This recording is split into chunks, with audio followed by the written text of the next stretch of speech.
மதுரை மாவட்டம் திருமங்கலம் தற்காலிக பேருந்து நிலையம் மழை காரணமாக சேரும் சகுதியுமாக காணப்படுகிறது.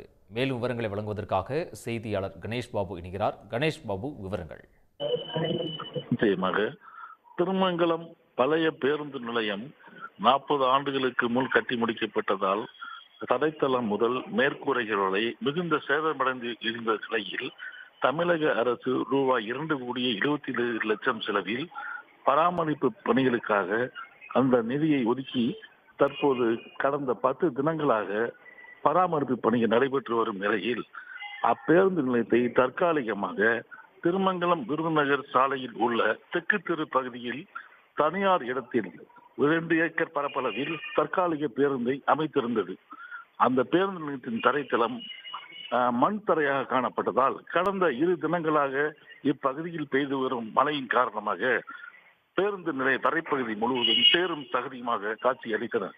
இதனால் பயணிகள் ஏறி இறங்குவதற்கு மிகுந்த சிரமத்தில் இருந்த நிலையில் இத்தொகுதியின் எம்எல்ஏவும் முன்னாள் அதிமுக அமைச்சருமான ஆர்.பி. உதயகுமார் தற்காலிக பேருந்தில் பயணிகள் பெரிதும் அவதியடைந்து பேருந்தில் ஏறுவதற்கு சிரமமடைந்து வருவதாக தரைத்தளத்தை தற்காலிகமாக சீரமைத்து தரக்கோரி போராட்டத்தில் ஈடுபட்டனர்.